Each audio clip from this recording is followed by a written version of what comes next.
مکے والے سرکار مدینہ سب کہہ دو صلی اللہ علیہ وسلم کی ذات اقدس کے اتنے بڑے دشمن کیوں بن گئے تھے؟ جو نبی پتھر کھا کے پھول برسائے، جو کالی کملی والا گالیاں کھا کر دعائیں دے،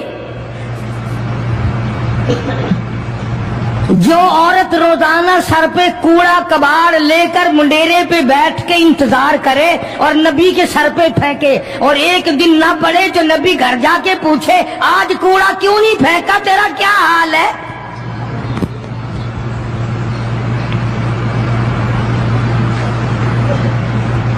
اس نبی کا دشمن بننے کا تو کوئی سوال ہی پیدا نہیں ہوتا۔ مکے والوں نے پروگرام بنایا، نبوت کی تحریک کو ختم کرو، اسلام کے مشن کو مٹا کے رکھو۔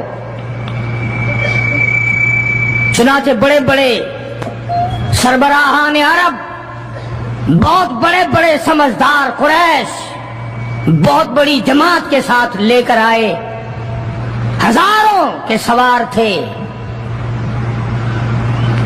ادھر اسلام کا حال اور مسلمانوں کا حال یہ ہے کہ سال نہیں گزرا ابھی لٹ کر پٹ کر مار کھا کر مدینے میں آئے۔ اللہ سب کو زیارت نصیب فرمائے۔ رمضان المبارک کا مہینہ 17واں روزہ، 17واں رمضان تھا، آج کا دن تھا۔ کئی لوگ تو روزہ نہیں رکھتے نا، مر جائیں گے، تباہ ہو جائیں گے۔ ہم نے اگر روزہ رکھا تو ہمارا ستیہ ناش ہو جائے گا، بیڑا غرق ہو جائے گا اگر ہم نے روزہ رکھ لیا۔ تو ٹھیک ہے، ان کا ذہن بھی صحیح ہے، ہم بھی تسلیم کرتے ہیں، خود اپنا بیڑا غرق کر رہے ہیں، کسی کا کیا بگاڑ رہے ہیں۔ بہرحال مدنی کریم صلی اللہ تعالی علیہ وسلم کی ذات اقدس نے مدینہ پاک میں اعلان کر دیا، لوگوں مکے والوں نے چڑھائی کر دی، کفار چڑھ کر آ گئے مسلمانوں پہ حملہ کرنے کے لیے۔ کیا پروگرام ہے؟ غریب مسلمان، نادار مسلمان، بے نوا مسلمان، بے کس بے بیچارے غریب مہاجر مسلمان، لٹ کر آنے والے مسلمان، انصار مدینے والے آنے والے لوگوں کی خدمت کر کر کے اور زیادہ غریب ہو گئے۔ وہ مسلمان نبی کی آواز سن کر جمع ہو گئے۔ اللہ کے نبی نے فرمایا، او لوگوں اب بتاؤ کیا کرنا چاہیے؟ مکے والوں نے چڑھائی کر دی۔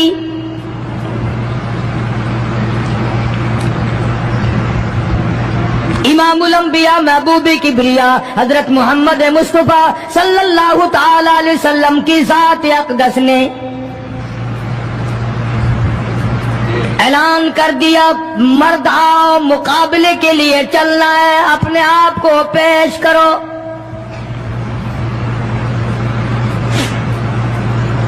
آج ہم لوگ تو پھونک مار کر جنت میں جانا چاہتے ہیں، خرچ کچھ نہ ہو، تکلیف کچھ نہ ہو، جنت یوں ہی مل جائے۔ بڑی عجیب بات کہی، مجذوب نے اسی کو کہتا، واہ غفلت یہ تیری ہستی نہیں، واہ غفلت یہ تیری ہستی نہیں، دیکھ جنت اس قدر سستی نہیں، راہ گزر دنیا ہے بستی نہیں، ہوش کر کچھ جائے مستی نہیں۔ عقل کر کے چلو، یہاں تو بڑے بڑے آئے، جب جانے لگے تو ننگے گئے۔ تخت و تاج کے مالک تھے، دنیا سے گئے تو کفن نہ ملا۔ بڑے بڑے ملکوں کے سربراہان مملکت دنیا سے گئے، بعد 4 تکبیر نماز جنازہ نہ ملی، قبر کا گڑا نہ ملا۔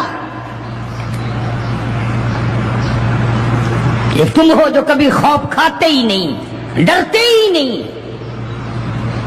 تاجر نہیں ڈرتے کہ ہم ملاوٹ کیوں کریں، سرکاری ملازم تو آدھی خدائی کے مالک ہیں، وہ تو ڈریں ہی کیوں؟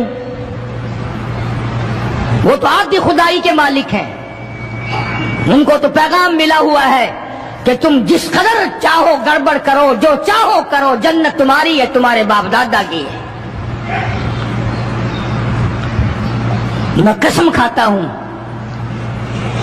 کہ تمہارا یہ گھمنڈ غلط ہے، تمہاری نمازیں غلط ہیں، تمہارے حج غلط ہیں، ہمارا تمام طرز اپنا معاملہ غلط ہے، اس لیے کہ جب عقیدہ صحیح نہ ہو بات کچھ بھی نہیں بنتی۔ میں نے تمہیں بتایا تھا ایک دن کہ حضور کریم صلی اللہ علیہ وسلم کا اپنا غلام نبی کا غلام ہے، نبی کا آخر الزماں پیغمبر کا نوکر۔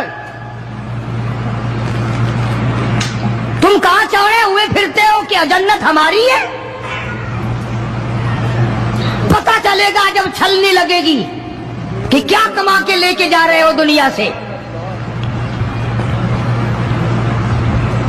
یہ تمہارا خیال غلط ہے کہ ایک دن دیگ چاولوں کی پکے گی تو تم جنت میں جا کے دھڑام سے گر جاؤ گے۔ مدنی کریم صلی اللہ علیہ وسلم کا غلام ہے، سامان بھی حضور کا، ڈاچی بھی حضور کی۔ سامان ڈاچی کے اوپر اونٹنے کے اوپر لاد رہا ہے، دشمن کا تیر آیا سینے میں لگا، ختم ہو گیا۔ قریب کھڑے ہونے والے مسلمانوں نے شور مچا دیا، جنتی جنتی جنتی، شہید ہو گیا شہید ہو گیا۔ سرکار مدینہ صلی اللہ تعالی علیہ وسلم تشریف لائے، قریب کھڑے ہو کر کے فرمانے لگے، ہوا فی النار انی ارا ما لا ترا۔ اور لوگوں، میں محمد الکریم صلی اللہ علیہ وسلم کی ذات اقدس کی آنکھیں دیکھ رہی ہیں، میں دیکھ رہا ہوں جنت میں نہیں دوزخ میں ہے۔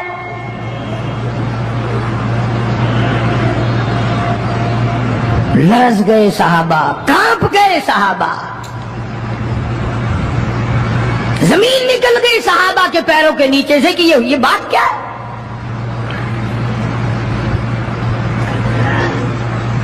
ارشاد فرمایا مدنی کریم صلی اللہ تعالی علیہ وسلم نے، تمہیں پتا نہیں مال غنیمت میں سے بغیر تقسیم کیے ہوئے اس غلام نے کمبلی ایک کمبل اٹھا لیا ہوگا، چادر اٹھا لی ہوگی۔ آج میں محمد الرسول اللہ صلی اللہ علیہ وسلم دیکھ رہا ہوں سارے بدن پہ وہ کمبلی، وہ چادر آگ کی بن کر لپٹی ہوئی ہے۔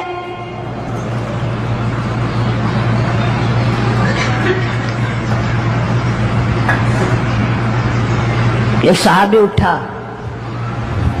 اور وہ یہ جو جوتے کے چپل میں تسمہ سا لگا ہوتا ہے یہ لایا، کہنے لگا جی میں نے بھی ایک دن دیر میں سے اٹھا کر یوں ہی جوتی میں ڈال لیے تھے اپنے، آپ لے لیں یہ واپس۔ فرمایا میں نہیں لیتا، یہ جہنم کے انگارے ہیں۔ توجہ کرو معاملات کی طرف، کسی کا مال نہ کھاؤ، کسی کو ناجائز نقصان نہ پہنچاؤ۔ صحابہ کرام کو اعلان کر دیا گیا، آؤ میدان میں چلنے کے لیے تیار ہو جاؤ۔ مرد آ گئے، تھی کتنی بڑی تعداد، کچھ مریض ہیں، کچھ بوڑھے ہیں، کچھ بالکل ہلنے کے قابل نہیں۔ سیدہ خنسا رضی اللہ تعالی عنہا ایک مائی ہے، خوش نصیب مائی، مقدروں والی مائی، کوٹھیوں والی مائی تو بے شمار ہو سکتی ہیں، بنگلوں والی مائی بھی کافی ہو سکتی ہیں، خوبصورت اور حسین مائی بھی کافی ہو سکتی ہیں، پیسوں کی مالک بھی بڑی مائی مل سکتی ہیں، افسروں کی بیگمات بھی ہو سکتی ہیں، افسروں کی بیٹیاں اور بہن اور بیویاں بھی ہو سکتی ہیں، لیکن خنسا کی جوتیوں کی خاک کو پہنچنا یہ تمہارے بس کا روگ کہاں ہے؟ تم نے نماز میں چکر کرنا ہے، روزوں میں فریب کرنا ہے، زکات تو دینی نہیں، قرآن کی تلاوت نہیں کرنی، اللہ اللہ کرنی تمہیں معاف ہے۔ 90% عورتیں تراویح نہیں پڑھتی کہ یہ تو مردوں پہ فرض ہے۔ عید کے جوڑے تم پہ فرض ہے، تراویح مردوں پہ فرض ہے۔ جوتوں کے لیے ابھی سے طوفان مچا رکھا ہے سارے پاکستان میں، تراویح تیرا باپ پڑے گا؟ شرم نہیں آتی، مرنے سے ڈر نہیں لگتا ان عورتوں کو۔ کس نے تمہیں بتلایا کہ تراویح تمہیں معاف ہے؟ کس نے تمہیں بتایا کہ قرآن تم نہ پڑھو؟ کس نے تمہیں بتلایا کہ تم نمازوں کو رگڑا لگا دو؟ میں قسم کھاتا ہوں ایک ایک عمل کا ذرہ نوٹ کیا جا رہا ہے، لکھا جا رہا ہے، ہرگز رگڑا رگڑا پھٹا نہیں ہوگا وہاں پہ۔ فرمایا وَوُضِعَ الْكِتَابُ فَتَرَى الْمُجْرِمِينَ، چھوٹے بڑے مرد عورت تمام کے تمام لائن میں لگے ہوں گے، اپنا اپنا نام اعمال، اپنی اپنی مثل، اپنی کتاب ہاتھ میں لیے کھڑے ہوں گے۔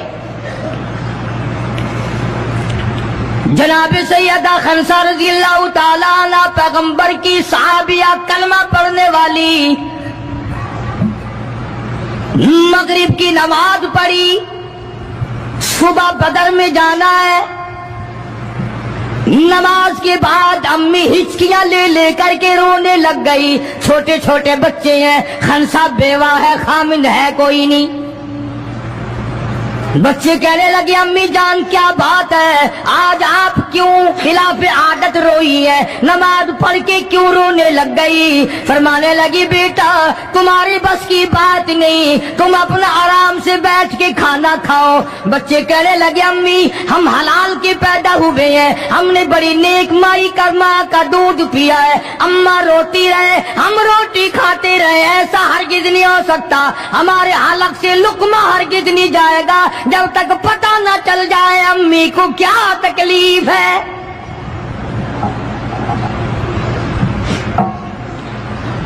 مستقل کیسٹ بھی ہے مارکیٹ میں، یہاں کا تو مجھے پتہ نہیں، سیدہ خنسا کے نام سے۔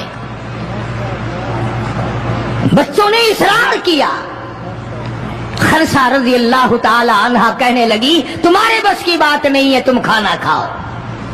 انہوں نے کہا نہیں نہیں بتانا پڑے گا امی جان بات کیا ہے۔ کہنے لگی کل سے اعلان ہو رہا ہے میدان کا، جنگ کا، جہاد کا، اللہ کی راہ میں لڑائی کا، ابا تمہارا ہے نہیں، میں عورت ذات ہوں، تم چھوٹے یتیم بچے ہو، میدان میں لوگ جائیں گے، کسی کا بھائی جائے گا، کسی کا خامند جائے گا، کسی کا بیٹا جائے گا، کوئی مال دے کر آئے گی، میرا